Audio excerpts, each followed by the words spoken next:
Thank you so much. And the next presenter happens to be a very good friend of mine, Dr.Cathryn, and her presentation will be on applications of SPECT CT and Cerenkov luminescence for imaging of therapeutic isotopes. The floor is yours. Good morning, everyone. I'm going to be presenting an investigation that I did along with my colleague Cecile Swanepoel, looking at SPECT and Cerenkov luminescing using therapeutic isotopes, which is not quite commonly known.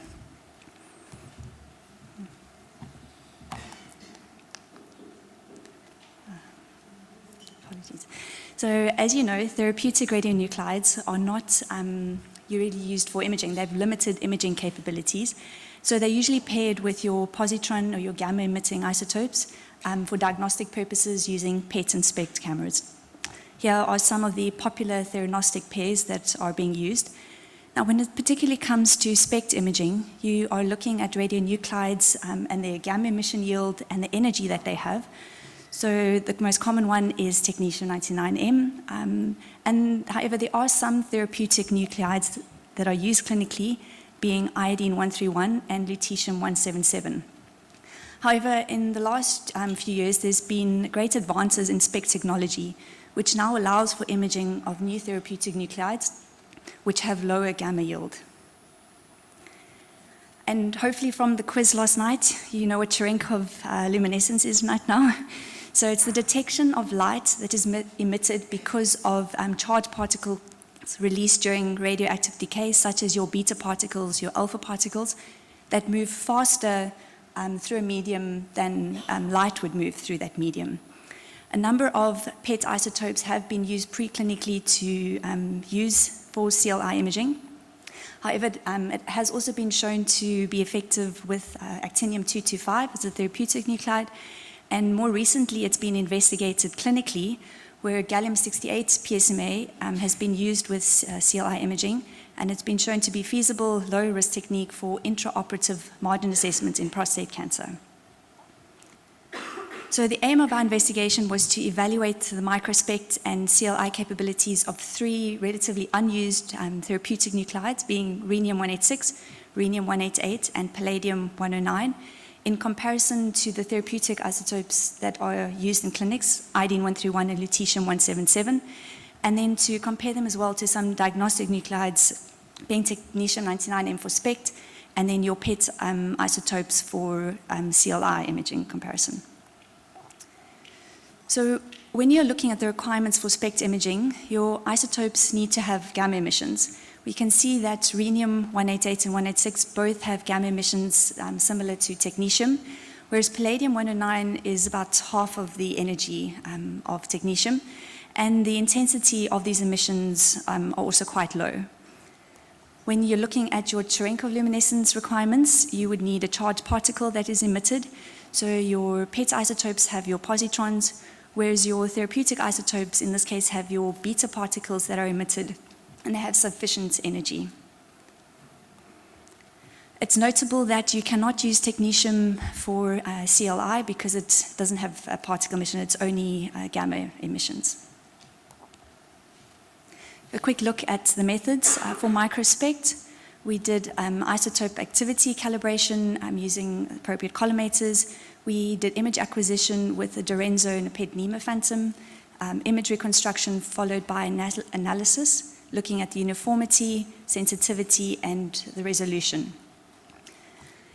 On the CLI imaging side, our activity was prepared in saline in a 12-well plate in a 1:2 dilution series. We then did image acquisition with the following parameters, and then looked at the analysis of these images in terms of the activity concentration, which was compared to the average radiance. So the results for the uniformity, with using the NEMA assessment, all the values were within the NEMA guideline specifications and comparable to technetium. When we looked at the qualitative analysis of these images, we could see that the rhenium-188 and 186 had quite a nice uniform image compared with lutetium, also quite good, comparable to technetium. However, when we looked at the palladium-109, the uniformity was quite average to low, and then the iodine-131 uniformity was not so great on the specific collimator that was used. In terms of the sensitivity, which is measured in counts per second per megabecquerel, the rhenium sensitivity was in line with the intensity as expected. And on the lower end, we had the palladium 109 with its quite a low gamma emissions and a low intensity, had a very low sensitivity. In terms of the resolution, for the technetium, we got a 1.2 millimeter resolution using the Dorenzo phantom. Unfortunately, for the therapeutic nuclides, we couldn't calculate the resolution. The reason for this is that the image acquisition was only done in a 20 to 30 minute time range, which is in line with the ethical requirements for animal imaging. If we wanted to get a quantified resolution, we would need to scan the phantoms for much longer in a few hours range, and that is just not practical within an animal setting, preclinical setting, where it needs to be around 20 to 30 minutes. So in terms of visual inspection, the rhenium 186 was then the most resolved compared to the other two. A quick summary on the microspect. So the rhenium 188 showed good uniformity and sensitivity, but poor resolution. Rhenium 186 had good uniformity and very good resolution, but unfortunately poor sensitivity. And then on the lower end was the palladium 109 with poor uniformity and low sensitivity. In terms of CLI, this is a qualitative comparison of the isotopes. It's notable that the image on the left is a factor of 10 less intense than the first image. So you can see gallium and rhenium 188 top the radiance charts. On a half of that is your palladium 109 coming to rhenium 186. And then on a much lower end, you have your PET isotopes, your zirconium, your F18, your copper 64. And even lower than that, you have your two therapeutic isotopes, iodine 131 and lutetium. The system allowed then for a quantitative comparison of these isotopes in terms of activity concentration plotted against the average radiance, and this was comparable to what we saw visually. So the summary of the radiance trend was that we have your gallium and rhenium, followed by palladium and rhenium 186, then your PET isotopes, and bottoming the end is lutetium 177.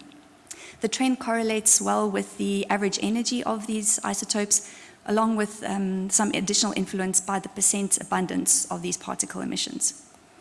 So your rhenium 188 was highly suitable, and your palladium 109 and 186 were very similar, and they are quite suitable for CLI. We then went on to a preliminary in vivo investigation using palladium 109 and rhenium 186 isotopes that was available to us. We did SPECT CT and CLI imaging. The CLI images overlaid with a photo of the mouse.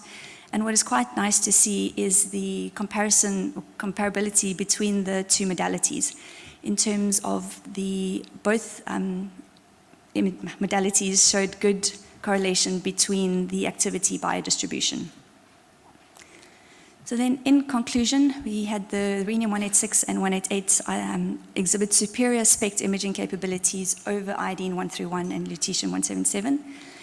The palladium 109, even though it has low energy and low percentage, it still provided quite suitable SPECT images for diagnostic application. All three of these therapeutic isotopes have excellent CLI properties. So then in overall summary, the SPECT and CLI imaging capabilities of these therapeutic radionuclides motivate for their use as potential theranostic radionuclides in preclinical and even possibly later after some investigation in a clinical setting. So I'd like to acknowledge the team and thank you very much for your attention.